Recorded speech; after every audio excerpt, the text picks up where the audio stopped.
Olá, você que está de casa, você que está no trabalho. Eu sou Fernanda, você já me conhece, eu sou sócia da Princípio Educação. E hoje eu tô com uma convidada aqui, mais uma, né? Porque a gente já teve algumas mulheres poderosas que passaram por aqui, mas essa daqui é um pouquinho especial. Porque pra mim é uma das mulheres mais bonitas que eu já vi na educação. Gente, ela tava no último evento, que ela tava um espetáculo, parecia aquela Penélope cor-de-rosa. Linda, educadíssima, inteligentíssima. Débora Guerra, CEO da Trivento Educação.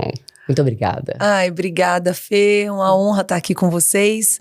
Vai ser um bate-papo super especial, tenho certeza. Espero conversar e dialogar com você sobre assuntos tão importantes, tão bacanas como educação, como transformação de vidas. Obrigada. Com certeza. Obrigada a você.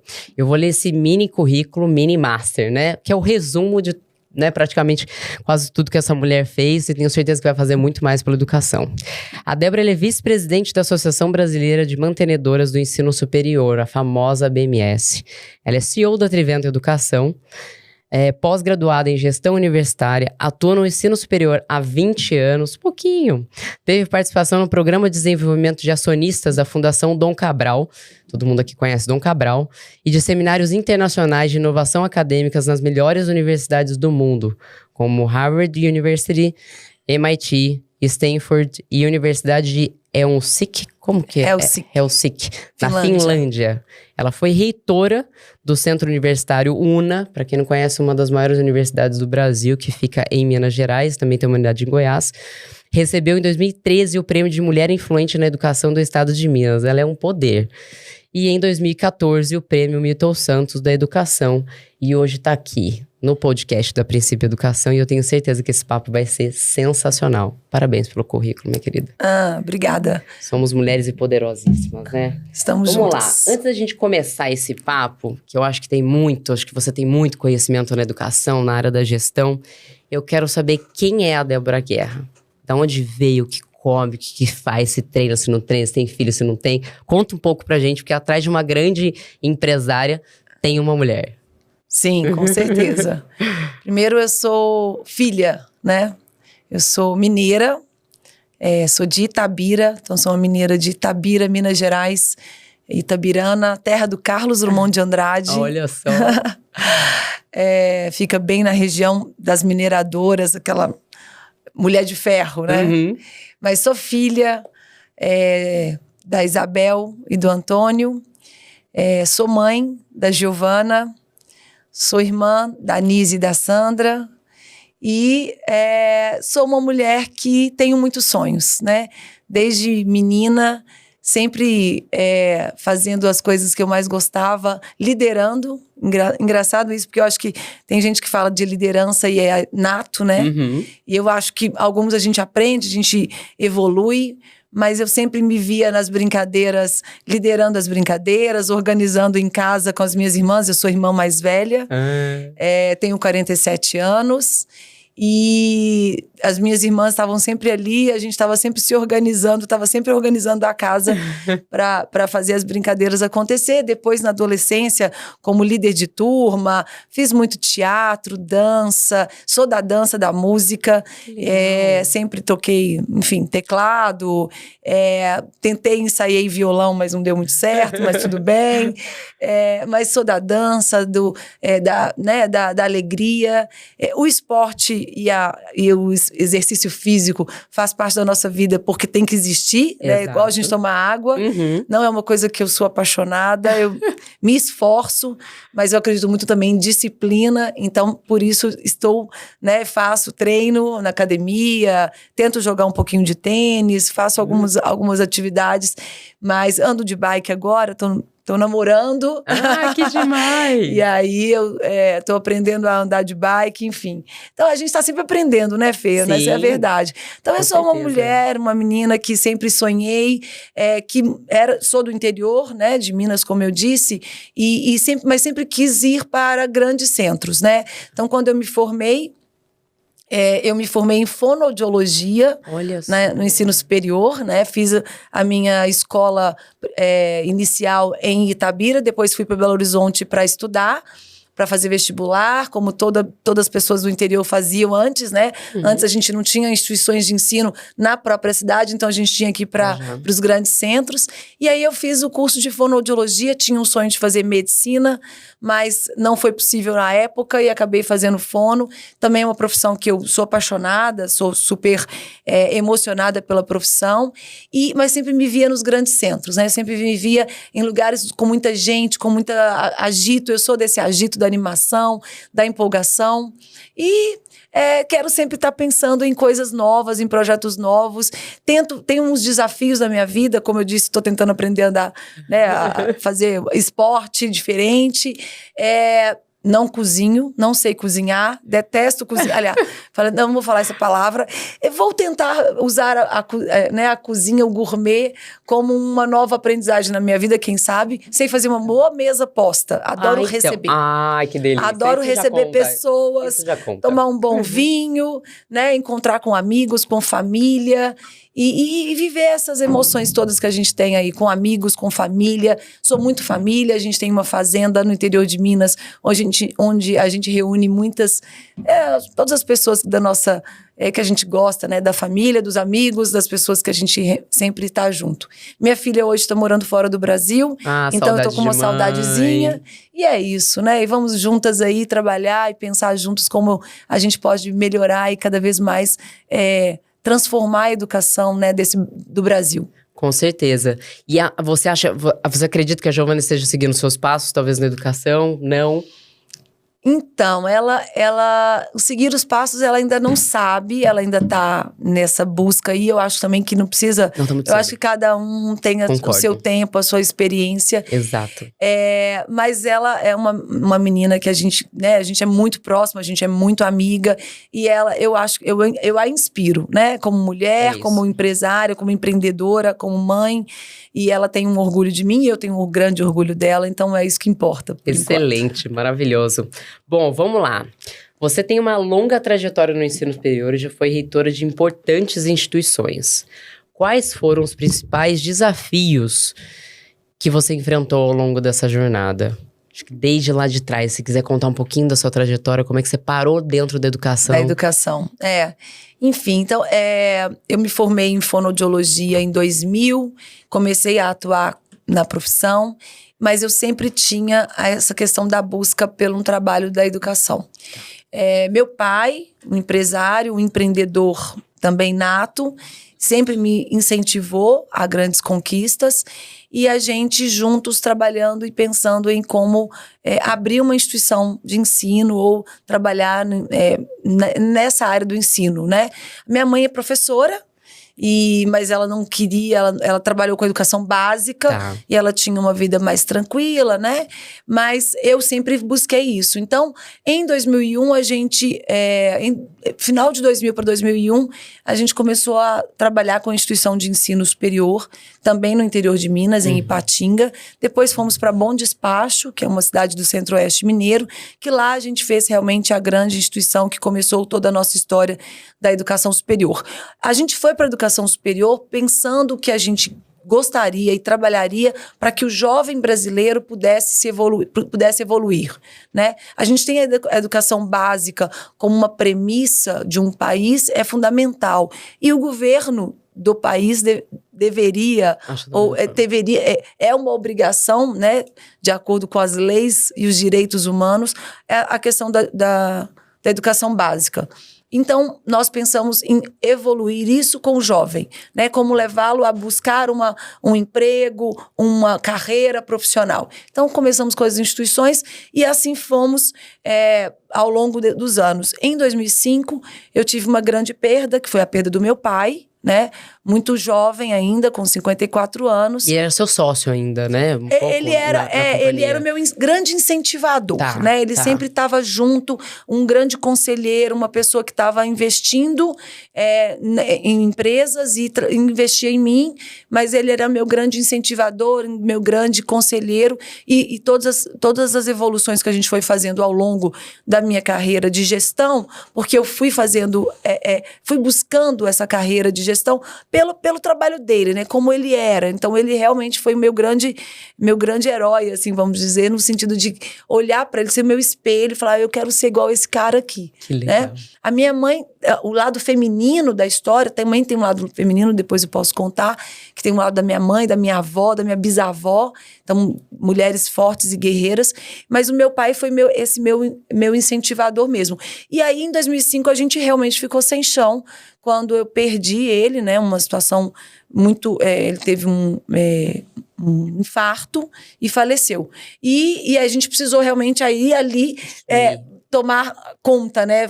Pegar as rédeas de todo o projeto e ir para frente e buscar muito isso. Então, desde o início, meu pai sempre falava, Débora, você tem que estudar, você tem que se capacitar, você tem que entender o que você faz e você tem que fazer muito bem feito, mas para você se colocar, você tem que saber muito bem aquilo que você está trabalhando, fazendo e acontecendo. Porque muita gente vai te questionar. Então, você precisa ter a teoria no sentido de saber o que fazer e como fazer em toda a trajetória da sua vida profissional. Então, ele me incentivou a uma instituição de ensino, por exemplo, ou uma empresa, vamos dizer assim, educacional, ou que seja, como ela... Não precisa ser necessariamente educacional, eu acredito nisso, mas eu acho muito assim. O que a gente fez? Eu fui entendendo, Fê, cada setor, cada área da minha empresa. Então, eu passei dentro do marketing, dentro do compras, dentro do financeiro, dentro da gestão, da estratégia. Eu no início, eu ia lá e recebia boleto de aluno, porque o financeiro não era do jeito que é hoje, que era online. Sim. Tinha boleto, né? A gente fazia boleto. Recebimento, grampear, recebia cheque na faculdade, uma coisa louca. E aí eu ia lá para negociar quando o aluno tinha uma questão para rematricular, na secretaria acadêmica, então como é que faz um processo de registro acadêmico, né? Todo o envolvimento com relação ao MEC, ao regulatório, a trajetória mesmo, quando você tem que ter o documento oficial, né? Tudo isso eu passei por cada área da faculdade, do chão de fábrica mesmo ao mais estratégico, vamos dizer assim. Então, meu pai me ensinou ao longo dos 4, 5 anos que ele esteve comigo em como fazer. Eu peguei uma outra coisa muito importante dele, que era a questão do controle. Então, tudo hoje nosso tem indicador, não tem achismo. Então, desde aquela época, qual é o controle financeiro, qual é o controle acadêmico, qual é o indicador que eu preciso ter em relação a professor, aluno, enfim, tudo que tem a ver com a instituição de ensino. E aí eu fui buscando isso ao longo da minha vida em instituições de ensino de referência no Brasil e no mundo, né? Excelente. E ao longo disso eu fui também me aproximando de pessoas e profissionais que se destacavam no mercado, na educação, que eram referência para estudar e entender essas pessoas e como elas trabalhavam. Então eu estava sempre com sede de conhecer pessoas, me relacionar e estar junto delas para aprender cada vez mais a fazer uma boa gestão. E mesmo que fosse no interior de Minas, eu acho que essa é uma grande questão, né? Sim. Às vezes a gente fala, você tá lá no interior do estado, numa cidade pequena, né? No caso de Bom Despacho, à época, eram 50 mil habitantes. Não tem muita importância. Tem total, né? O trabalho que você desenvolve, ou num grande centro, ou numa comunidade, é um trabalho que você tá envolvido ali com uma comunidade inteira. Então, faz a diferença, é importante. Então, a gente às vezes eu pelo menos ficava assim, ai meu Deus, eu vou chegar em Brasília, né? Porque em 2009 eu já estava na BMS. Eu entrei... Você lançou a primeira instituição? Foi de 2000 para 2001. Tá. Aí, em 2003, 2004, a gente foi evoluindo a instituição, fomos fazendo a instituição crescer. Em 2005, você teve um marco. Tive um marco, que foi o falecimento do meu pai. E aí, em 2006, realmente, a gente foi nos empoderando a mais para poder está mais ainda à frente do negócio. Quando foi em 2007, eu comecei a vir para São Paulo para participar de congressos. Então, eu comecei a enxergar e falar, ó, eu tenho que sair desse mundo do interior aqui, porque eu preciso ampliar minha cabeça. Isso. A faculdade está indo bem, a gente está investindo, a gente está conseguindo crescer em número de alunos, em número de cursos, mas eu preciso evoluir, eu preciso entender melhor como é que funciona isso. E aí eu fui buscando congressos. Então, vários congressos, aqui em São Paulo, né, no Rio de Janeiro. Aí alguém me disse um dia, disse assim, olha, você precisa ir a Brasília para entender os processos burocráticos, porque os processos do MEC são morosos, né? São lentos, e a gente precisa estar entendendo como é que funciona todo o fluxo desse processo regulatório. Exato. E eu não entendia, eu não sabia como funcionava. Onde eu tenho que ir? Você tem que ir para Brasília, porque lá tem uma associação que ela vai te orientar, pelo menos, você vai entender as pessoas, vai conhecer os mantenedores. Falei, nossa, então é isso que eu vou fazer. Então, é conversar com um, conversar com o outro em congresso, seminário, cursos. Eu contratei uma consultoria. Meu pai tinha contratado uma consultoria antes para me ajudar, e depois eu também contratei uma outra consultoria em 2007 para 2008, e a gente foi evoluindo. Eu fui tentando assim, eu preciso sair desse lugar. Você não tinha nem 30 anos, né? Quando meu pai faleceu, né? Então, assim, eu comecei a atuar na empresa, eu comecei a ter a vontade de ter a empresa e começar a fazer todo o trabalho da empresa quando eu tinha 24 anos. Super nova, super nova. De 23 para 24 anos. E ele faleceu, eu tinha acabado de fazer 28 anos. Muito nova. 2 anos depois você estava em Brasília. Com 29 anos você estava em Brasília. Aí com 30 anos eu estava em Brasília, indo pra Brasília. Na cara e na coragem, né? Na cara e na coragem. E assim, conversando com todo mundo. Sabe aquela coisa que você não pode ter medo, não pode ter vergonha? Sim. Não, e se tiver medo, vai com medo mesmo. Exatamente. E aí quando eu vi lá o professor Gabriel Mário Rodrigues, gente, professor Gabriel, né? Porque você começa a estudar os ícones, né? Da instituição e da educação superior. E aí eu vi o professor Gabriel, o professor Hermes Figueiredo, que era presidente do SEMESP. Sim. E aí eu fui conhecendo... E as pessoas... O professor Gabriel sentava comigo assim, como a gente está sentado aqui agora. Me conta um pouco de você, Débora. Me fala um pouco das suas ideias. Ele perguntava. Olha que legal. Ele queria saber quem eu era, por que eu estava ali e quais eram as minhas ideias. E aí eu fui falando que eu queria abrir, que a minha faculdade ia crescer, porque eu sempre tive essa sede de crescer, de ter mais. E não é o crescer pelo crescer, é o crescer com a vontade de estar mais com mais pessoas no meu círculo, né? Então, assim, se eu vou conseguir falar com 1.000 alunos, com 1.000 pessoas que vão estudar, fazer o ensino superior, o 1.000 para mim não é suficiente. O 2.000, 3.000, quanto mais eu puder envolver as pessoas, alcançar, mas eu quero estar crescendo, né? Porque eu vou transformando essas vidas. E o interior, Fê, tem uma coisa muito maravilhosa, que é essa onda que você faz. Porque é a primeira pessoa da família a fazer o ensino superior. Então, você envolve o aluno e você envolve os pais, muitas vezes os avós, a madrinha, o padrinho, aí você envolve a comunidade, aí você já conversa com... não é fácil, mas assim, a gente consegue ter abertura com prefeituras, no sentido da gente discutir a educação para a cidade, para a região, com as empresas, com as escolas do ensino médio, da educação básica. Então, todos os stakeholders fazem parte da nossa história para a gente poder ir alcançando cada vez mais pessoas. Então, eu queria ir para Brasília, eu queria estar aqui em São Paulo conversando com os maiores, com que tinham feito há muitos e muitos anos, para eu saber como é que eu crescia, né? E, no caso lá do interior, isso já acontece aqui em outra instituição também nossa, agora, e é maravilhosa aqui em São Paulo, a gente consegue ter um raio de abrangência grande, porque ainda tem instituições de ensino, cidades que não têm instituição de ensino. Muitas. Né, com uma pegada dessa questão do social, do hub social, do envolvimento das pessoas com a comunidade. Então, quando a gente começa a envolver, isso vai aumentando o raio, Então, em 2007, a gente já tinha mais ou menos 2.500 alunos lá em Bom Despacho, no interior de Minas, e a gente conseguia ter um raio de abrangência de 30, 35 cidades. Legal, a gente, em hein? 2015, a gente chegou com 5 mil alunos, um centro universitário, com 70% das pessoas fora da cidade, da cidade origem, Olha que era o Bom alcance que Despacho. você estava conseguindo, Esse alcance, né? Que legal. Então eu queria estar em Brasília conversando com as pessoas, mesmo que eu era pequenininha no interior de Minas, eu queria estar aqui em São Paulo, conversando com as pessoas que estavam sendo sempre referência. Com os grandes. Uhum. E junto, fazendo junto. Aí, em 2009, eles me convidaram para fazer parte da diretoria da BMS. Já um ano depois que eu estava na BMS, olha, você não quer fazer parte da diretoria? Imagina o movimento que essa mulher não fez lá. E as pessoas, caraca, quem que é essa? Eu quero ela aqui, quero ela aqui. Pra em 2009 você já tá lá. Assim, eu acho que eu cheguei um pouco diferente, né? Com essa pegada um pouco do jovem mesmo, né? Sim, e pensando assim, vamos fazer diferente, vamos crescer o ensino superior, vamos, né? E já estava mais ou menos no boom, né? A gente sabe que o ensino superior de 98 para 2014 mudou completamente o cenário no Brasil. E isso tudo fazia muito sentido para mim. Então, eu não sei o que eu tenho que fazer, mas eu tô aqui, então eu posso contribuir. E de novo, só para entender, a carreira minha da educação, ela foi de chão de fábrica.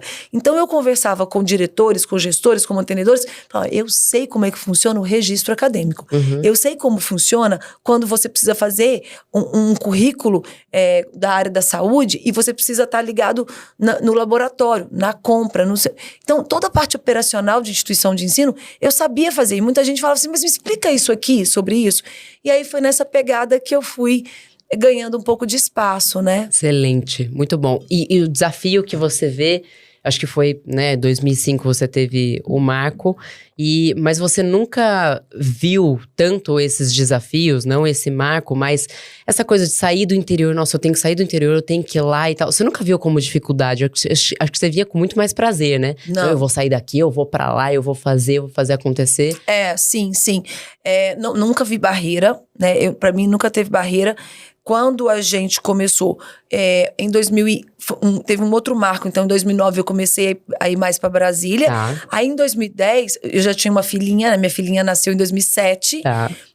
Ela estava com 2 anos e meio. Em 2010, eu resolvi mudar para Belo Horizonte, né? Tá. Porque no interior de Minas já não me cabia mais. Uhum. A minha instituição ficou lá, a gente formou grandes líderes para eu poder me movimentar mais. Por quê? Porque eu precisava ir para BH, que pelo menos ali eu tinha voos, né, para o Brasil como um todo, e era um grande centro onde eu podia mais me conectar com mais pessoas. Sim. Então isso foi muito importante para mim também, ter tomado essa decisão de sair do interior com a minha família e ir para um grande centro, porque para mim nunca teve barreira.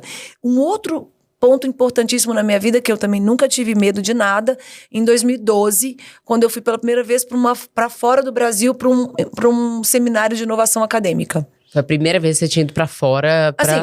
Assim, eu passei, né, mas como turista, mas profissionalmente foi em 2012.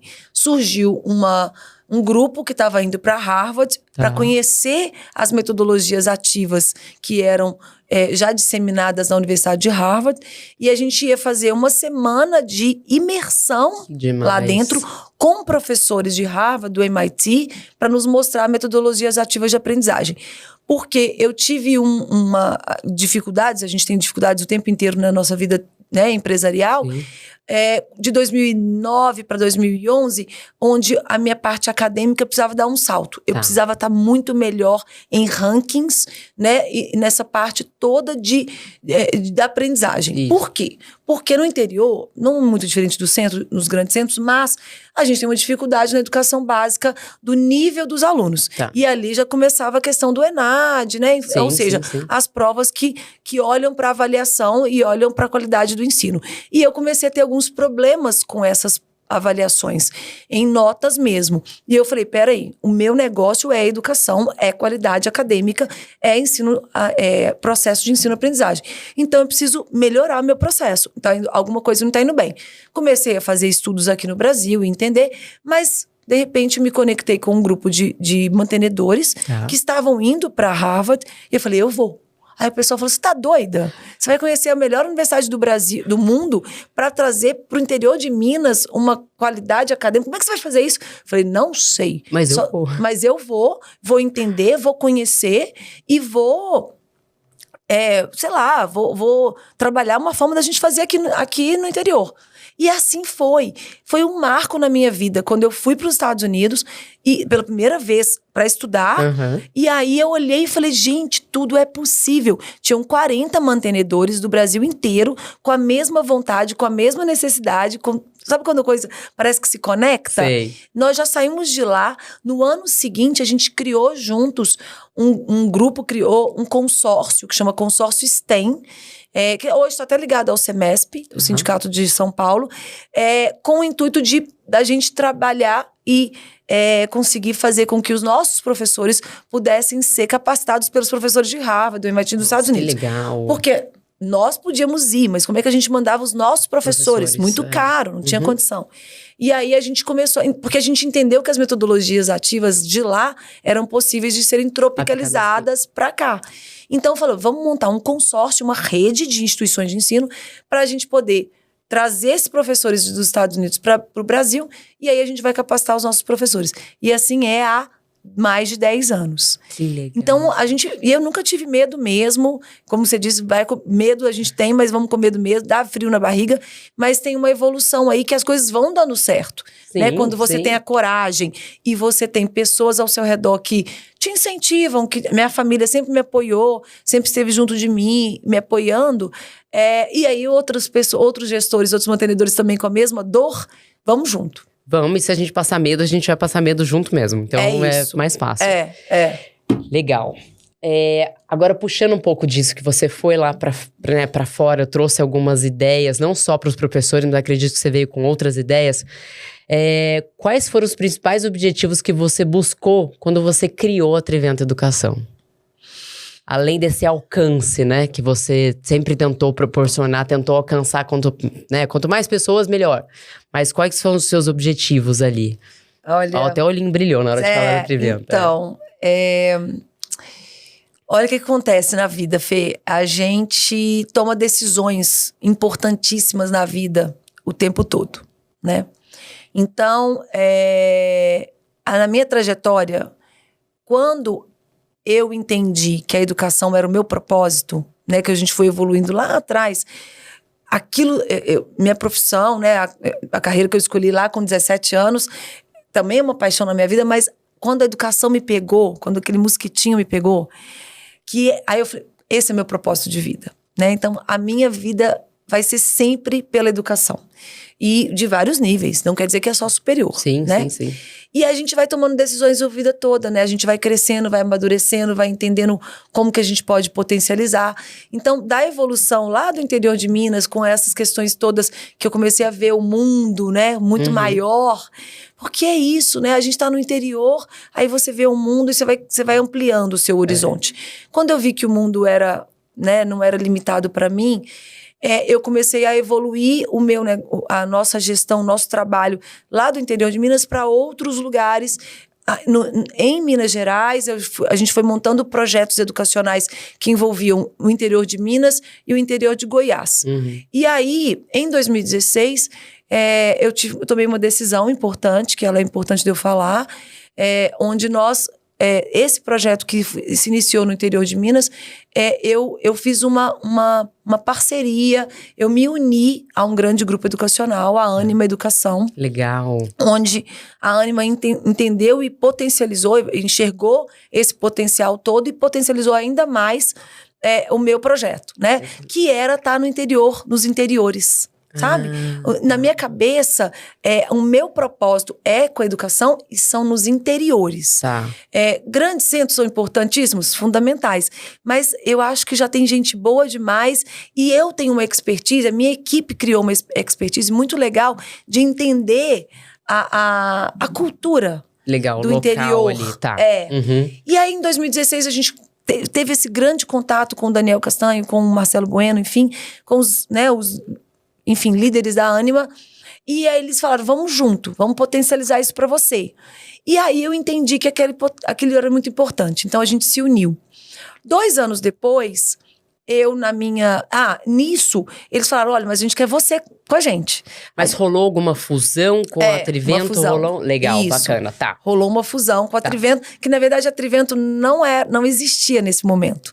Ele era uma instituição... Uma instituição de ensino, beleza. Uma instituição de ensino e alguns projetos que a gente estava trabalhando neles. Tá. Mas a gente já foi... ao longo de 2010 até 2016, a gente foi crescendo muito e a gente foi se destacando. Eu fui me destacando no mercado, né? Então, eu dei grandes palestras em grandes eventos, no SEBESP, no FENESP, grandes congressos, grandes fóruns educacionais brasileiros. Eu era convidada pelos meus números. Então, vamos lá. Os números, eles mostram a nossa história também, né? Então, quais são os resultados que você entrega?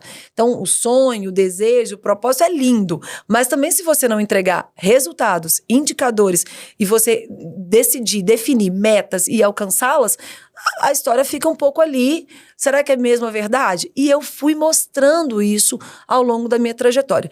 Em alguns momentos, eu fui convidada, por exemplo, para um grande banco para poder apresentar a minha história. É um banco que ele ele mostra resultados só de empresas de capital aberto, que naquela época já várias eram, inclusive a Ânima era capital aberto. Isso foi em 2015 para 2016. E eu era a única não listada na bolsa de uma cidade do interior. E eu fui contar a minha história, obviamente mostrar os meus indicadores e mostrar o meu projeto. Por isso, a Ânima chegou para mim e falou, vamos fazer junto. Né? Então, houve uma fusão nessa época. Legal. E eles falaram, vem para ser uma executiva conosco. Vem trabalhar nesse projeto.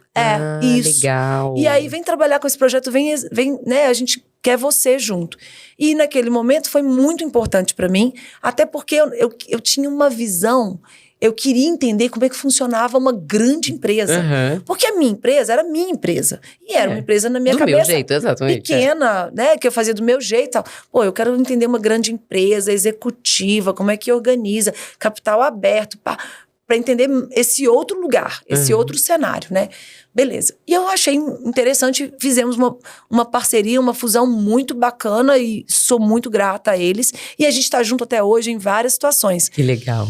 Só que em 2018, eu olhei para mim mesma, eu, Débora, né? Filha do Antônio e da Isabel, mineira, e eu não via que eu estava feliz, não na empresa, não era a empresa, não eram as pessoas, não era o projeto, era eu comigo mesma. Eu precisava dar uma entendida em mim, sabe? Eu acho que a gente precisa parar e refletir sobre isso em vários momentos da sua vida, da sua carreira profissional e de vida, né?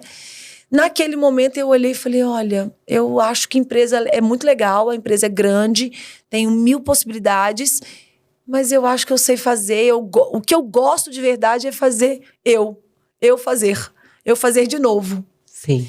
E aí a gente fez todo um trabalho interno, obviamente com os líderes, onde eu mostrei para eles que eu ia ser muito mais potente se eu não estivesse naquele local, daquela forma, mas de uma outra maneira, e que a gente pudesse se encontrar, né? E como sempre, eles foram extremamente carinhosos comigo, entenderam, né? E enxergam o meu profissional, a minha vida, a minha história. Beleza, Débora, tá tudo bem. E aí eu falei pra eles, olha, eu vou começar de novo. Caraca. Do zero. Que doideira. Aí eles, tá tudo bem, pode começar de novo. Com todas as questões, obviamente, burocráticas que existem. Sim. Mas nenhuma situação que me impedia de fazer nada do que eu queria. E aí, em 2018 para 2019, eu comecei a Trivento Educação. Olha só. Mas espera que eu tenho algumas perguntas nesse meio. Com quantos anos você tinha quando você precisou olhar para dentro de si? 40. Caraca. 40 anos. E você? Eu brinco que foi muita mudança, porque com 40 para 41, 2 ali, eu me separei. Eu era casada com o pai da minha filha. Também tomei uma nova decisão. Eu precisava mudar a minha vida. Sabe quando as coisas precisam se encaixar? A Débora já não era mais aquela... Meu apelido, quando eu era criança, adolescente, até amigos até hoje me chamam de Debinha. Minha família me chama de Dé, como você me chama também. Então, essa Debinha, cadê ela? Onde que ela tá? Porque a minha vida foi muito intensa, né? Da minha formação para minha conquista da minha empresa, do falecimento do meu pai, de tudo que eu queria fazer. Então, sabe quando você vai e joga toda a sua energia? Sim. E de repente você fala assim, opa... E aí eu conquistei um alto nível maravilhoso. Só que chegou naquele ponto do alto nível, eu olhei, peraí, se enxerga de novo. Sua essência. Minha essência, minha raiz, né? E eu queria muito me encontrar novamente, né?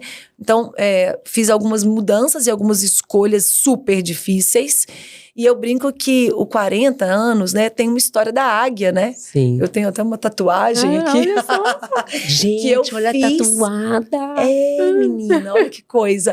Que maravilhosa, enfim, moderna, né? Tem gente que, né, eu faço umas tatuagens aqui. Mulher, mas é pra marcar, eu não amiga. posso falar absolutamente nada, mas eu sou inteira. Tá vendo? Então, Eu assim, tenho algumas. eu sou suspeita pra falar. Que eu acho que a gente é livre hoje pra tudo, pra fazer né? o que a gente quiser, exatamente. O que a gente quiser. É. E nesse momento, a história da águia é maravilhosa, né? Que a águia é isso, ela com 40 anos, ela vai até o topo de uma montanha e ela tira todo o seu bico, ela vai raspando na rocha o seu bico e ela vai raspando a sua asa e o bico e a asa vão se renovando para ela alcançar novos voos. Que incrível, eu não sabia disso. Depois você busca essa história da águia. Que incrível. E aí eu falei, gente, não é que tava tudo errado, não era tudo errado. Tava tudo certo, tava tudo indo, tudo. Mas eu precisava me reencontrar novamente. Olha Né? só. E aí é isso, a gente tem tantas entregas que a gente tem que fazer na vida, né? E a mulher, se a gente tá falando aqui de mulheres, ela tem essa questão. Então, a minha vida toda... Então, a minha empresa, ela começou antes da minha filha. Sim. E aí, eu casei, eu engravidei, eu tive a minha filha, sempre naquela coisa, mãe, mulher, empresária, e aí, tô ficando pouco em casa, minha filha tá com babá, eu tenho que voltar pra casa, eu tenho que... Quem tá me cobrando? Eu tô me cobrando. Eu com a minha filha, eu não tenho nenhuma culpa nesse sentido com relação à educação da minha filha, pelo contrário, eu sempre estive muito presente, mesmo ausente fisicamente, porque eu tive que organizar muita coisa na minha vida, e eu tive uma equipe de apoio maravilhosa, mas eu não tinha família no interior lá de Bom Despacho ou em BH, eu nunca, meus pais, minha mãe, né, minha ex-sogra não moravam com a gente, então não tinha uma equipe de família. Eu tinha uma equipe de apoio de staff mesmo. Sim. Mas ali eu estava presente. Eu estudava com a Giovana, minha filha, online. Né? Ela tinha... Eu fazia... Quando eu viajava para fora do Brasil, que às vezes eu ficava 15, 20 dias fora, a gente fazia calendário e eu falava, filha, vamos marcando. Você vai saber exatamente onde a mamãe vai estar em cada lugar. Que legal. E aí eu mandava uma foto, mostrava para ela que eu estava aprendendo, que eu estava estudando, que eu estava conhecendo pessoas. Sempre educação envolvida, né? Isso, E aí eu fui mostrando pra ela, né, sobre isso. E aí, tem prova amanhã? Então vamos estudar hoje. Pode ser online, mas a gente estudava. Mas eu sempre estive presente nas festinhas de escola, no catecismo, né, quando foi entregar a Bíblia. Foi até emocionante pra ela, porque... era uma quarta-feira, eu estava aqui em São Paulo, e aí era o dia de entregar a Bíblia na igreja, era 7 horas da noite, e eu saí do aeroporto correndo, e assim, foi em cima... Quando ela me viu, ela ficou super emocionada, porque ela falou, minha mãe veio. Então, assim, tá tudo bem, né? A gente tem que aprender, enquanto mulher, a saber lidar com isso, falar assim... Você está formando seu filho, sua filha, sua família do jeito que você consegue. Exato. E quando ela vê que aquilo ali te faz bem, você está feliz, você entrega, você tá junto em momentos importantes, é qualidade, não quantidade, para mim tá tudo bem, né? Exato. Então a mesma coisa com a minha mãe, com minhas irmãs, com minhas sobrinhas, enfim, com minha família toda, né, minha família que tá ali comigo, eu sempre estava presente, sempre estou presente em festas, em aniversários, em situações difíceis também de vida, e eu acho que é isso. Então, em algum momento da vida você fala assim, putz, eu tô entregando tudo, mas quem é a Débora, quem é aquela pessoa que quer, o que ela quer de verdade para os próximos 40, 50 anos, né? Exato. E eu acho que é bacana você falar sobre esse renascimento. Eu também passei por um grande grupo, né? O Salto Educação, tava como uma das quase únicas mulheres que se levam lá dentro. E eu fiquei quase 3 anos lá e chegou no momento que eu também falei, olha, calma. Eu acho que você teve uma trajetória muito no operacional desde o início. Quando você entra dentro de uma grande companhia, você sai um pouco daquele operacional, porque você tem uma rede de apoio ali, você tem uma rede de funcionários fazendo tudo pra você. Só que quando você tá lá como executiva, aí você tem carro da empresa, você tem tudo e tal, você fala, calma. Cadê minha essência? Onde tá meu operacional? Onde tá... Eu sei fazer também, só que acabam não te autorizando a fazer porque você tá numa outra posição. É muito massa ver que outras mulheres também passaram por isso. Eu vou puxar uma outra pergunta aqui, preciso prestar atenção no tempo, senão a gente fica aqui pra sempre. Você falou muito dessa questão da mulher se cobrar, e isso assim, a gente se cobra o tempo todo e parece que é uma cobrança que ela nem existe, mas ela tá dentro da gente, ela é inconsciente às vezes. Você tá numa posição muito alta hoje dentro da educação, a Débora parece uma verdadeira política dentro dos eventos, porque tá todo mundo querendo falar um pouquinho com ela, tirar uma foto, você quer, nanana. Você vê ela todas as fotos, assim, pra um lado e pro outro. Como que foi para uma mulher que saiu do interior de Minas Gerais? Quais foram os desafios que você teve para chegar até aqui como mulher agora? Você deve ter sofrido inúmeros preconceitos. Eu falo que acho que mulher já sofre preconceito, mas mulher bonita sofre mais, né? Porque todo mundo olha... que só olha o exterior e não olha o interior. Muitas vezes não param nem pra ouvir a gente. Porque infelizmente a sociedade criou que mulher burra é sinônimo, mulher bonita é sinônimo de burrice. Então acho que, né, por Loira isso você mais teve... ainda. Exatamente, você teve mais desafios ainda. Queria que você compartilhasse um pouco, que eu tenho certeza que aqui eu tô encantada. Acho que você já era uma inspiração, mas agora ouvindo sua história você é mais ainda. Conta um pouco pra gente como foi chegar até aqui e ser a famosa Débora Guerra. Bom, famosa fica por sua conta. Conta de todo mundo. Mas assim, é maluco isso, né, Fê? Porque, na verdade, a gente vai fazendo, a gente vai acontecendo, a gente vai se empoderando, né? Eu acho que o empoderamento é algo muito importante. A gente acreditar na gente mesmo, né? Então, na minha cabeça eu sei o que eu estou fazendo. Eu sei, eu estudo, eu entendo, eu articulo aquilo que é o meu trabalho, o meu projeto, enfim. Bom, tem coisas que eu vou aprender sempre, mas ali eu tenho que ter uma segurança interna muito absurda para que o externo não te atrapalhe nesse sentido. Isso. É fato, né? É fato. Uma mulher, por exemplo, na BMS, eu sou a única mulher na vice-presidência, né, no caso da presidência, eu estou dizendo, temos diretoras, mulheres na diretoria, mas eu tive uma anterior a minha, a maravilhosa professora Carmen, que também era uma mulher na vice-presidência. Então, a BMS tem esse cuidado de ter uma cadeira feminina no bom sentido, né, da questão da diversidade, mas não é fácil, né? Muitas vezes a gente olha para um grande palco onde eu faço hoje parte também do Brasil Educação, que é o principal fórum de entidades, e aí a gente vê lá 80%, 90% homens e 2, 3 mulheres, né? A própria Ânima, quando eu estava lá no grande grupo lá, na alta direção, quando eu olhava, eram 8, 9 homens e 2 mulheres. Então, assim, a grande maioria é homem.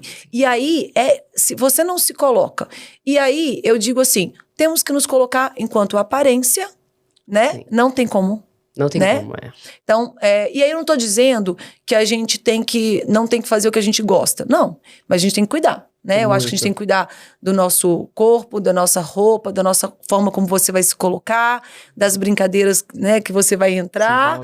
Não adianta, né? Até pra gente poder chegar no nível mais alto que a gente quer dessa equidade, a gente vai ter que se cuidar sim, né? A gente tem que cuidar da questão, por exemplo, eu tenho uma questão, além de dentro, né? Então, toda essa história de onde você está, na empresa que você está, ou no lugar que você está né? Eu sou líder, eu sou uma pessoa que as pessoas escutam, conversam, sim. A gente está ali.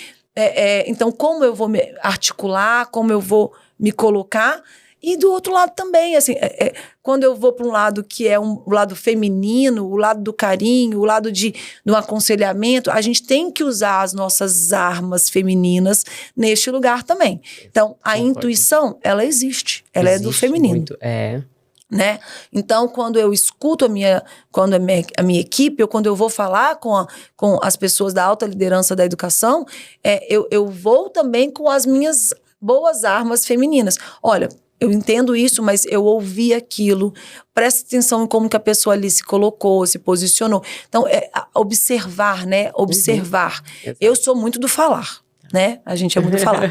Mas a gente precisa observar, a gente consegue entender, a intuição, ela existe. O feminino tem que ser colocado, sim, como um diferencial em relação às qualidades masculinas. Concordo. Né? A gente tem uma questão que a gente tem que cuidar das outras mulheres, porque existe, sim, as questões hormonais, as questões que a mulher tem a vontade de ser mãe, que é diferente em alguns pontos. Não que a mulher vai deixar de trabalhar ou vai deixar, mas ela tem que ter um cuidado, porque ali, em algum momento, ela vai ter que estar né, se dedicando. Mais lá do que aqui. Exato. Mais lá do que aqui. Exato. E a gente tem que acolher, né? Então, tudo isso vai mostrando pra gente essa questão. Agora, tem desafios pra caramba. Tem desafios, por exemplo, com relação ao próprio lado masculino quando você está num relacionamento.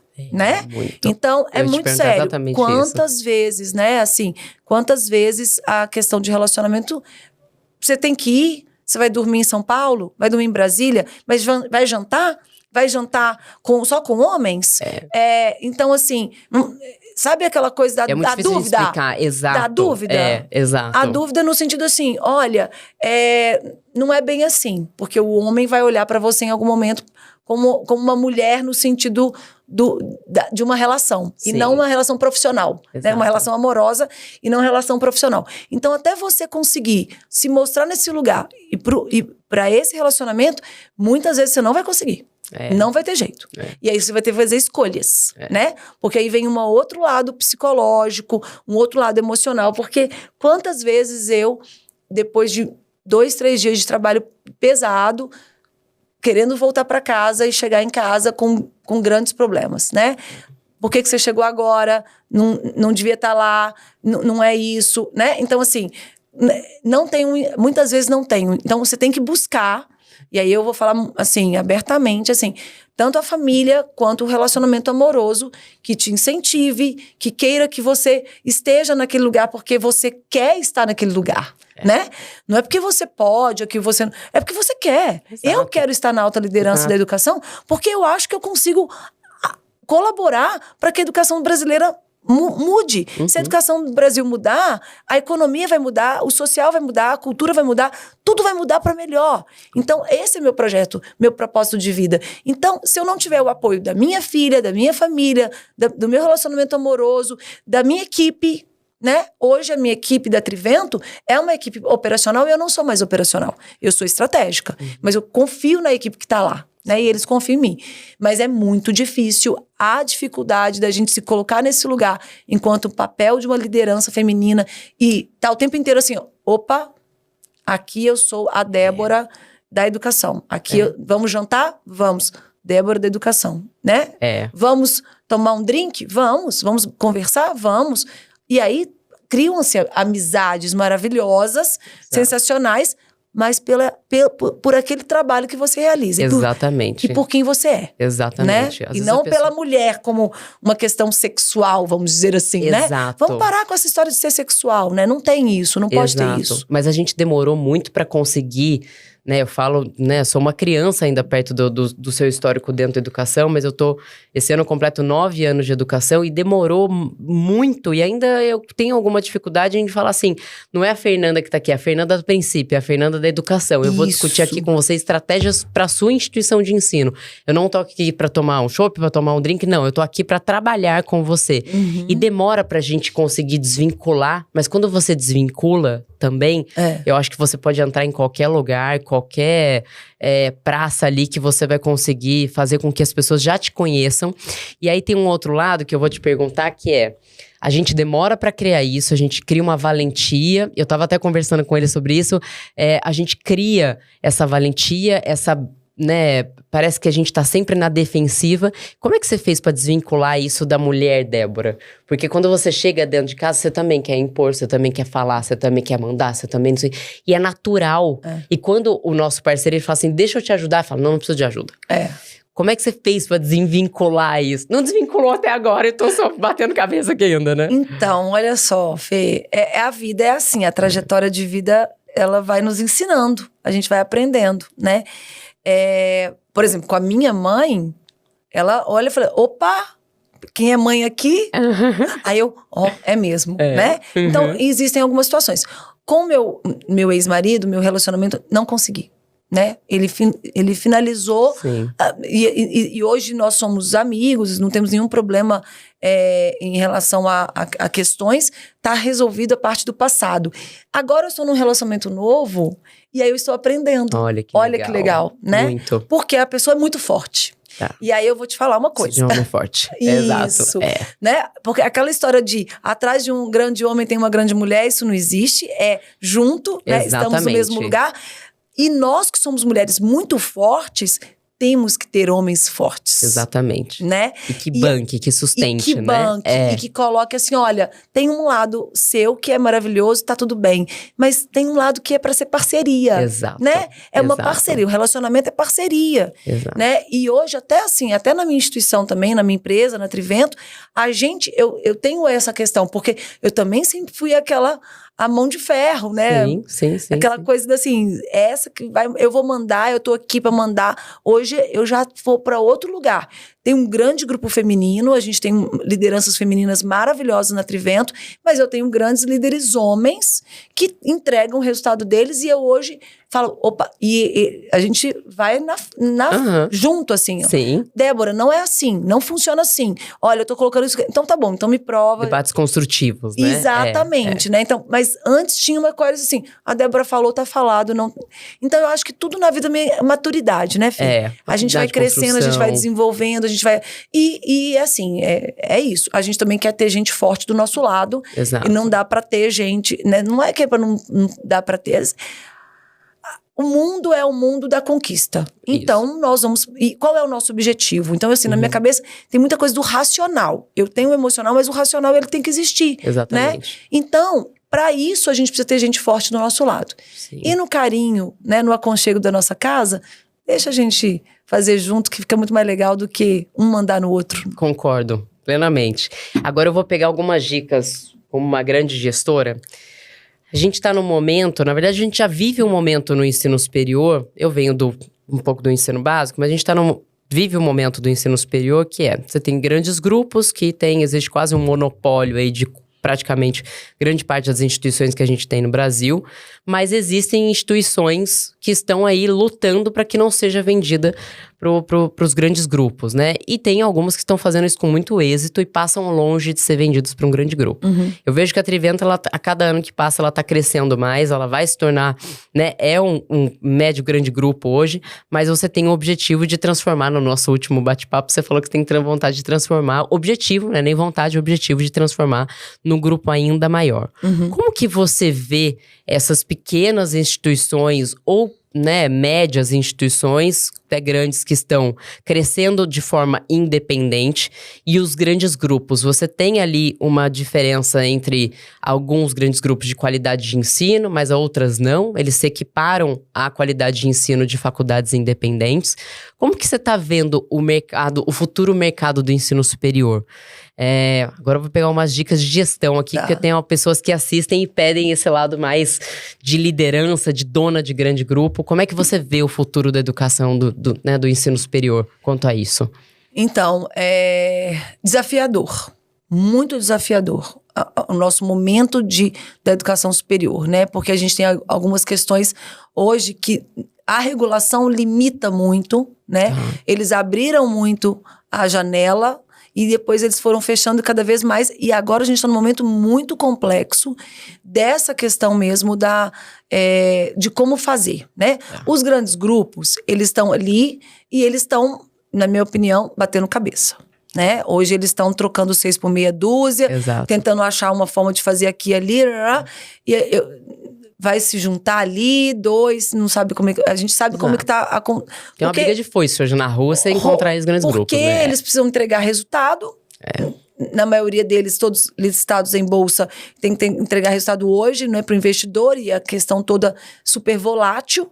Então, você vê que eles não estão conseguindo, né, ter esse foco, né?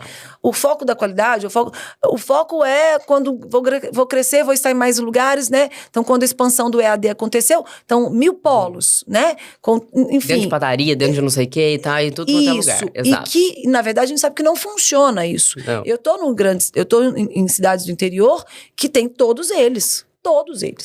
Mas assim, o que a pessoa quer, né? O que ela deseja? Então a gente vê um movimento agora, por exemplo, esse foi o primeiro ano, depois de alguns anos, que de uns 4, 5 anos, que o presencial começou a mostrar um pouquinho mais do que o EAD, né? Então, o número de matrículas que eu estou dizendo do ano.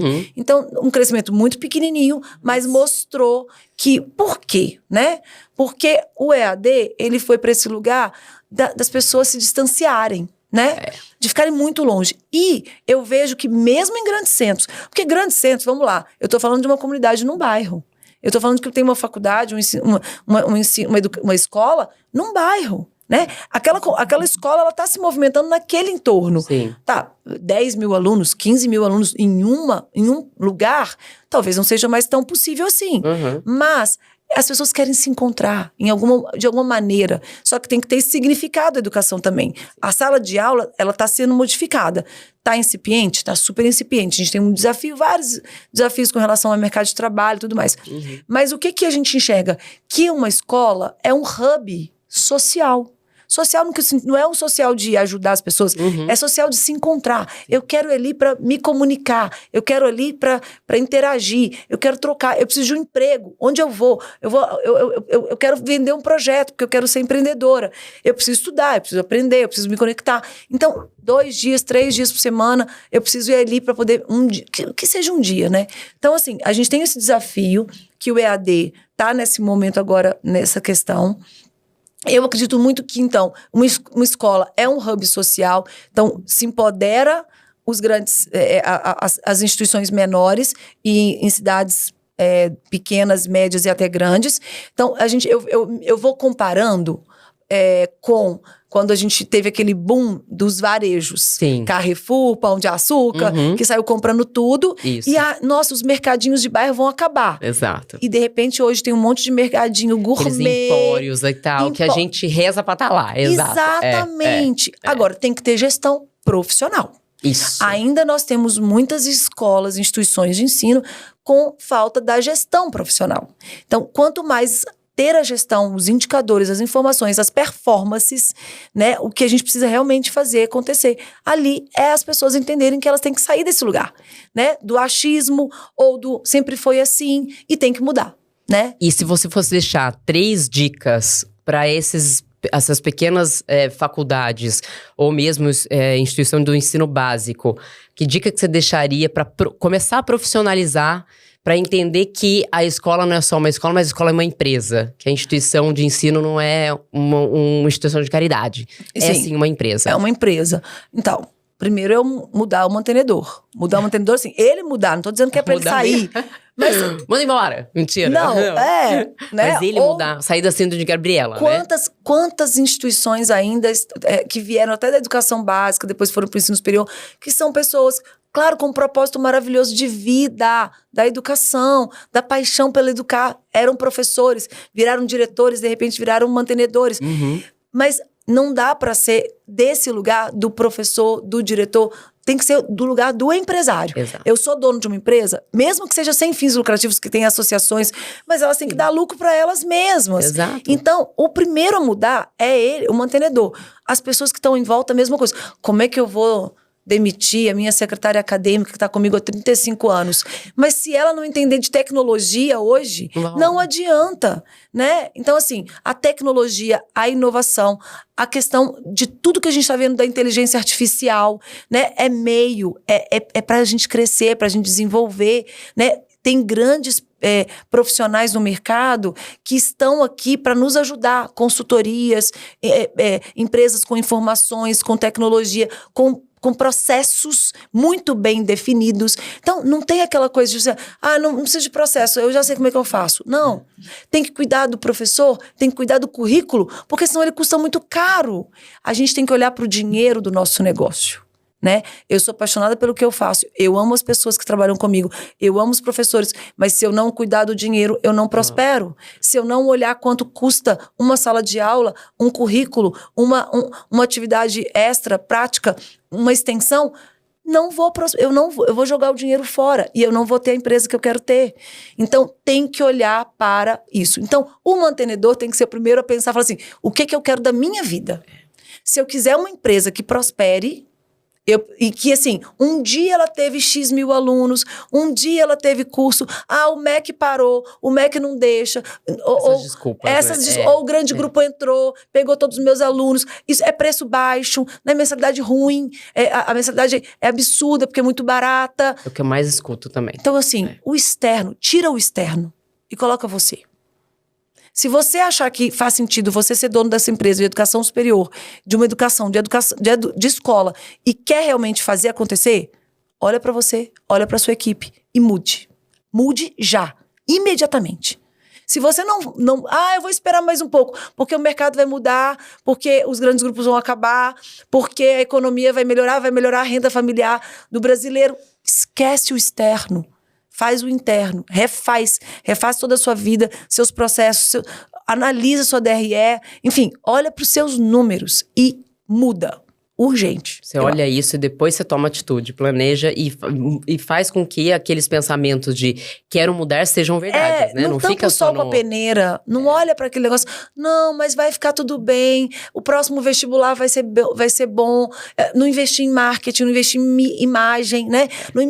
Não investir em tudo que tá no online hoje. Tem muita gente que não entende que o online hoje é a vida que a gente tem que ter. O aluno está online, ele tá lá, né? O prospect está online, ele está buscando, através da internet.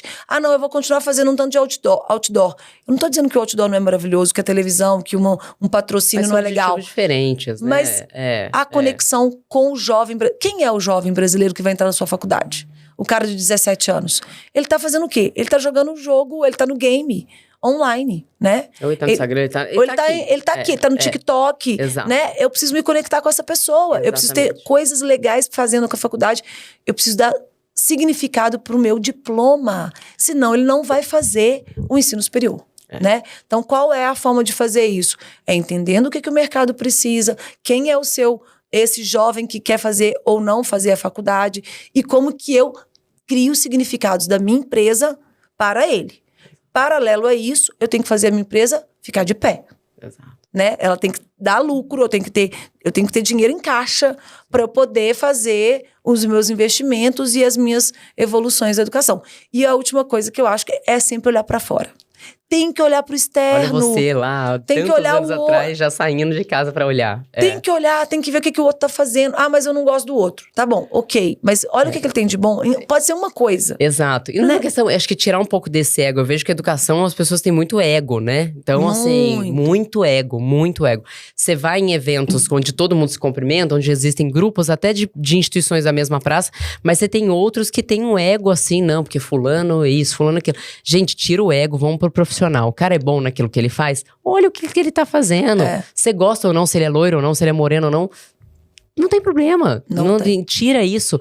Vai pro profissional e vê o que dá pra fazer, o que dá pra melhorar pra sua instituição, né? Eu falei até no outro podcast, enquanto as instituições de ensino não entenderem que elas são uma empresa, e isso acho que vem desde o ensino básico.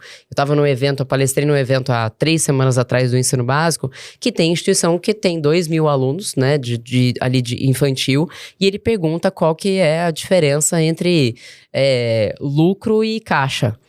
Aí você fala, caraca, cara, como é que sabem? Você tira o seu prolabore? Não, ainda não tô tirando. Caramba, como tudo sobrevive, então. Não, porque eu tô investindo tudo na escola. Então, assim, essas pequenas mudanças vão fazer com que essas pequenas instituições não sejam vendidas, porque ela vai crescer cada vez mais, ele não vai querer vender. Se ele não... ela precisa criar o nicho dela. Na verdade, assim, porque também essa coisa do crescer, né? Não, você precisa ter uma instituição que tenha um número que você entende que te dá o resultado que você quer. Ela não precisa ser gigante, mas qual que é o propósito daquela instituição? A identidade dela. E o número de alunos que ela vai ter, para o número de resultado operacional que ela vai ter. Porque também não precisa ser o mundo, né? O mundo. Só que as pessoas ficaram acostumadas há muitos anos atrás, como não tinha isso, era uma instituição a cada não sei quantos quilômetros, etc. E hoje tem um monte de concorrente, sim. Tá bom. O que onde que eu preciso estar, qual que é o meu aqui, onde que eu vou me conectar com essas pessoas, que eu vou ter o X número de alunos. Então, só para te dar um exemplo da Trivento. A Trivento é uma empresa de pequenas cidades com pequenas instituições, né? A gente está chegando a 6 mil alunos agora, a gente vai chegar a 10 mil daqui a um ano, com 5 instituições. Né? Então, são instituições de 2.500, 3 mil alunos, mas que me entregam um resultado operacional em torno de 30%. Olha só, entendeu? Gente, pega a dica dessa mulher. Então, assim, como eu faço isso? Olhando para o número, tá? Olhando entregando qualidade. Obviamente, sim, o número é financeiro, mas é qualidade. E o relacionamento com o mercado, com a comunidade ao entorno. Então, eu tenho instituições de 2.500, até 3 mil alunos, que vai chegar mais ou menos algumas, mas com 10 mil, 3, 4, 5 instituições. Uma instituição, não precisa ser 5, tá? É a Débora querendo estar em vários lugares no Brasil. Sim, porque isso. Mas uma pessoa fala, não, mas eu quero ter uma. Ou eu tenho a minha, há 30 anos. Faz ela, qual é o número que ela precisa ter para você ficar bem e você entregar a qualidade que você quer entregar para a sua comunidade. 2.500 alunos faz diferença. E você vai viver bem financeiramente e com a qualidade que você quer entregar. E você vai fazer a diferença. Super diferença. Seu propósito vai estar lá, né? Vai estar lá. Não vai deixar de ter o propósito em momento algum, né? Não é porque a instituição cresce que ela perde o propósito. Do contrário, você consegue até viver mais o seu propósito quando a instituição tá grande, porque você tem recursos para ajudar outras instituições, ou ajudar uma comunidade, ou, sei lá, criar uma escolinha de creche que abrigue os filhos dos professores. Você consegue até viver mais o seu propósito quando você tem uma instituição rentável que você vive confortavelmente, né? Exato. Eu sinto que o pedagogo, porque as instituições de ensino, né, principalmente de ensino básico, elas nasceram de um sonho do pedagogo. Meu sonho é ter uma escola e tudo mais. Mas quando ele cresce muito, ele fica se perde. Não, acho que também, mas ele fica com medo. Nossa, mas será que eu não tô ganhando muito dinheiro? Será que não é viver muito o capitalismo? Não, mas talvez com o capitalismo você consiga ajudar outras pessoas, ajudar ali a sua comunidade e tudo mais. Então a gente vive um momento assim. Eu também concordo com você que a gente tá num momento de dificuldade no ensino, mas com pessoas como você, eu tenho certeza, eu tô me sentindo muito mais segura, tá? Principalmente com uma mulher no comando, tá? Eu vou fazer mais uma pergunta, porque a gente misturou tudo, mas a gente acabou falando um pouco de tudo. Eu vou escolher aqui uma pergunta que não está aqui. Aliás, está aqui, eu vou terminar com essa daqui, mas vamos lá. Hoje a gente vive um futuro incerto e com dificuldade para as instituições de ensino. O que você está olhando, o que você diz para a gente sobre o que é o jovem de hoje em dia, para onde ele está indo? Porque eu vejo que por mais que as instituições elas se modernizem e tudo mais, o jovem mudou muito, né? Nós, no mesmo ticket médio aqui de idade, a gente pode dizer que o jovem de hoje, ele é com uma outra mentalidade, né? Ele tá 1000% aí no celular. Ele, infelizmente, não precisa mais reter conhecimento, porque o conhecimento tá aqui. É só ele fazer um clique e ele tem o conhecimento ali. Na nossa época, não. A gente tinha que pegar a Barça, né, ali e estudar para poder fazer uma atividade. O que você fala sobre o ingresso desse jovem? E para finalizar depois, qual é o seu conselho para as mulheres que desejam alcançar a posição que você alcançou? É isso. Bom, do jovem... é uma questão muito séria, né? Porque a gente tá aí com esse tanto de neném que a gente fala, né? Não querem trabalhar, não tem propósito de vida, nem estudar. E a gente tem uma renda per capita baixa no Brasil, né? Principalmente nos interiores, com uma questão familiar muito séria, questão social, e que precisam trabalhar de alguma maneira ou não trabalham. Esse jovem tá perdido. Né? A gente tem essa variedade de jovens, pessoas que não querem trabalhar e não querem estudar e não têm propósito de vida, versus aquele que não pode estudar porque tem que trabalhar e porque tem que botar dinheiro em casa. É muito complexo o que a gente está vivendo se a gente não realmente colocar a educação como política pública brasileira, né? E aí eu tô falando de governo, sim. Governo com iniciativa privada, como nós. Mas o governo precisa nos incentivar ao empresariado para que a gente possa continuar investindo na educação. E ele tem que fazer a parte dele. E a gente tem que estar junto nesse processo. Isso não tem muito... é muito complexo. E aí, tá bom, Débora vai falar de governo federal, Brasil. Não, vai para a sua comunidade. Vai para a sua cidade, né? Então, se é do interior, então, prefeitura, vamos sentar. Secretaria de Educação, de Cultura, de Saúde. Vamos estudar aqui uma forma da gente fazer isso para a gente atrair esse jovem, né? E tem que olhar para o jovem que está acontecendo hoje, que está online, que está no TikTok, que quer fazer... a gente tem que movimentar esse jovem. Então, ele é da tribo da bike, temos que estar junto.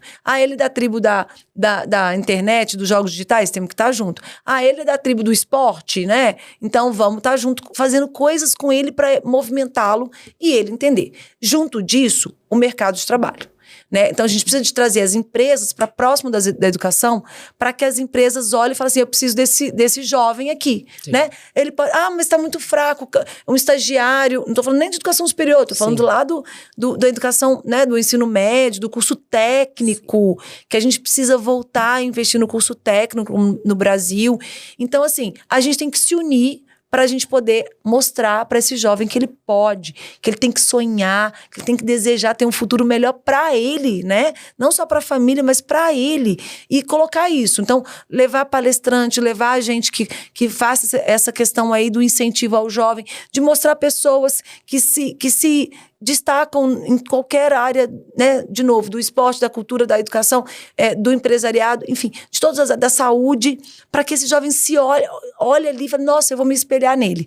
O professor tem isso, né? O professor tem essa questão da gente grudar e falar assim, quem é o professor? Que é aquele professor que você olha e fala assim, me inspiro nesse professor, um dia eu quero fazer isso, eu quero chegar lá. Que até hoje você encontra na cidade e fala, nossa ele é. Não é isso. Então, assim, a gente tem que pegar esse jovem e falar assim, olha para alguém. Olha para alguém que você vai olhar e falar assim, vou pegar nessa pessoa porque eu tenho vontade de crescer e desenvolver, né? E pra menina, Fê, é mais complexo ainda quando você vai pro interior, da questão do feminicídio, da questão do abuso sexual, da questão da gravidez de adolescência, que a gente não olha para ela mais direito, né? E não fala sobre isso. A gente tem que empoderar as meninas sem colocar que elas podem, temos que colocar essa questão de que, né, ainda tem muito machismo, né? Muita diferença. Principalmente no interior. A gente tem uma faculdade no interior do Pará, onde a gente vê isso, é discrepante, né? Então, a menina vai continuar sendo mãe, aí vai engravidar na adolescência, vai ser dona de casa. Meu Deus, não, ela pode ter uma renda e se libertar, né? Esse ciclo. Porque é isso. E no final das contas, para o jovem, para a menina, para mim, na minha cabeça, a liberdade é a liberdade financeira. Porque se eu consigo ter o meu dinheiro, eu faço o que eu quiser, mesmo que pessoas estejam contrárias a mim. Exato. Né? Exato, o dinheiro liberta. O dinheiro liberta, é verdade. Né? Não, sim. Isso, né? Então, a gente tem que trabalhar para que essas pessoas ganhem dinheiro, recebam uma forma de ganhar. Não assistencialismo, e sim elas por elas mesmas, investindo, trabalhando junto, fazendo projetos em conjunto. Exato. E a faculdade, uma escola, é centro desse lugar.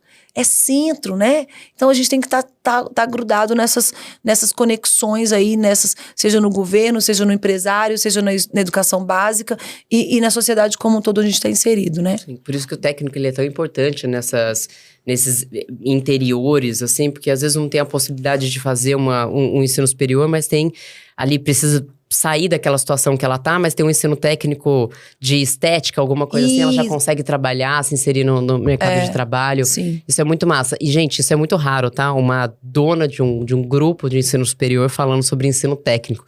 Pra quem assiste a gente aqui, o pessoal gosta de educação, sabe que isso sempre foi não uma briga, mas sempre teve lá no ensino técnico, lá eu sou ensino superior aqui. Algumas instituições do ensino superior tentaram fazer algumas escolas técnicas, não deu, mas agora eu sinto que do ano passado pra cá existe um movimento de trazer o técnico mais pra perto da gente, né?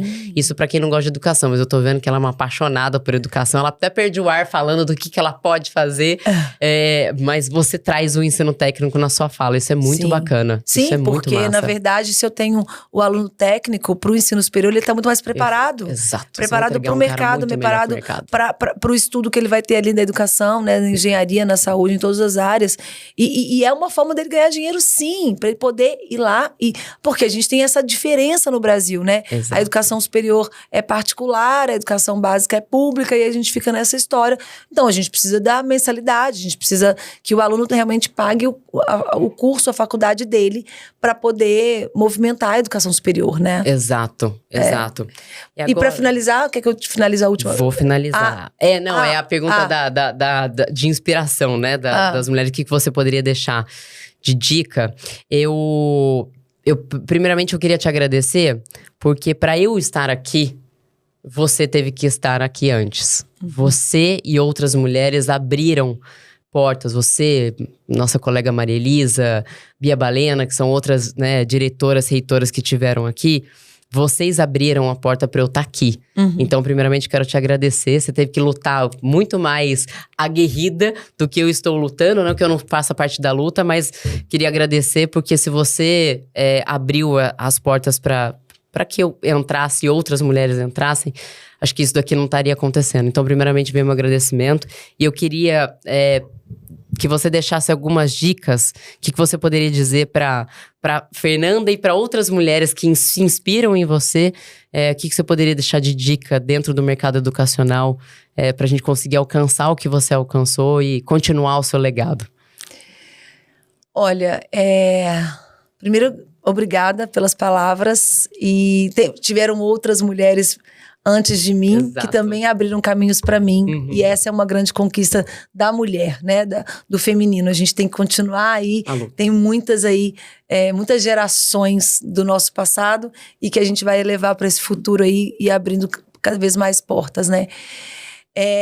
O que eu deixo de dica, Fê, é assim: a gente é igual ao homem, né? Não tem que entrar para esse lugar da diferença. De briga de gênero. Não tem. Exato. Na minha cabeça, assim, vai e conquista o que você sonha. Qual que é o seu... O que você quer fazer da sua vida? Qual que é o seu desejo? Qual que é o seu sonho? Onde você quer chegar? E vai. Porque pessoas ao seu redor, para te dar as mãos, na minha opinião, aconteceu isso comigo, o número é muito maior daqueles que querem tirar o seu tapete, tá? Então, pra mim, tem muita gente boa que quer te ajudar e que quer ver você conquistar as coisas, né? Então, acredite nisso, acredite no seu sonho, acredite na sua vontade. Todo mundo é igual. Não coloque essa história, essa barreira de que é homem que conquista, que homem que é CEO. Não vou nem falar do que aconteceu da semana passada. Não, nem me fale. Não vamos nem entrar nessa história do CEO. Exato. Mas, dito isso, assim, não coloque essa barreira na sua cabeça e vai fundo. Acredite no seu sonho. Estuda muito, se conecta com as pessoas que você entende, que você tem aquele sentimento que são verdadeiras com você. Amplia a sua cabeça, vai pra fora, estuda, trabalha, conquista, se relaciona, traga novidades, inovação para você levar pro seu trabalho, pra sua empresa, e acredite em você. Eu acho que o mais importante é isso, porque por muitas gerações nos colocaram a mulher como um lugar mais baixo, um lugar menor, um lugar que não... Esquece a geração, vai pra frente, não pensa no que aconteceu nas gerações passadas, pensa pra frente, que cada vez mais a gente vai ampliar o nosso espaço e o nosso trabalho, porque a gente acredita na gente mesmo. É isso. Excelente. Usa a dica do seu pai, que ele falou pra você há muitos anos atrás. Tenha fundamento naquilo, saiba o que você tá falando, saiba o que você tá fazendo, porque você vai ser questionada muitas vezes, né? Sim. O que seu pai falou pra você. Exato. E, gente, foi incrível, porque a semana passada eu sentei no sofá pra alinhar esse bate-papo aqui com a Débora, e aí ela tava trabalhando, e aí ela é tão inteligente naquilo que ela faz, que eu fiz uma pergunta pra ela já falou, não, porque eu já tô fazendo isso, porque eu já tô fazendo aquilo, tinha uma outra pessoa do lá. Eu até levantei do sofá e falei, caraca, essa mulher tem muito conhecimento, gente, eu preciso explorar um pouco essa mulher.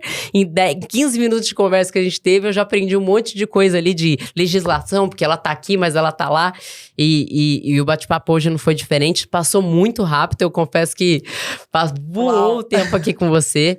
E tem uma coisa que eu me surpreendi aqui com você, você, Débora, que eu não tinha notado antes, porque eu acho que a gente não teve tanto tempo de conversar, mas e que eu vejo no olhar de poucas pessoas, você literalmente quase perde o ar quando você quer falar sobre o que você quer fazer pela educação. Você se inspira e o olho fica aqui, não dá pra vocês verem, mas o olho fica brilhando e eu fico aqui. Então, essa energia que você tem em prol da educação, que eu acho que nasceu lá com aquela menininha de 10 anos, que já tava ali liderando as irmãs e tudo mais, e você carrega até hoje. Então, eu desejo muito que essa energia sua, ela se perpetue por muito tempo. É muito bonito o que você tem para entregar pela educação do país. E em momento algum, ela falou aqui só de ensino superior, ela foi para o ensino básico, ela foi para o ensino técnico. Então, você vê que é uma paixão genuína que ela tem pela educação. E eu realmente me sinto lisonjeada de ter uma mulher como você me inspirando e sentada aqui no podcast representando a Princípio Educação. Muito, muito, muito obrigada. Meus sinceros agradecimentos em nome da Princípio, em meu nome, de Fernanda, pessoal, não Fernanda da Princípio, por esse bate-papo. Tô muito feliz, de verdade. Muito obrigada mesmo. Obrigada, Fê. Foi maravilhoso. Espero aí inspirar outras pessoas, outras mulheres também. E vamos juntas, vamos fazer outros podcasts como esse, mais maravilhosos ainda. Porque a gente é apaixonado pela educação mesmo e tira o fôlego. Que bom. Com certeza, com certeza. Daqui a pouco vão ter umas 4 aqui juntas, mais umas 2 nesse bate-papo, para esquentar aqui, pra gente ter outras opiniões. Maravilha. Muito obrigada, viu? Obrigada.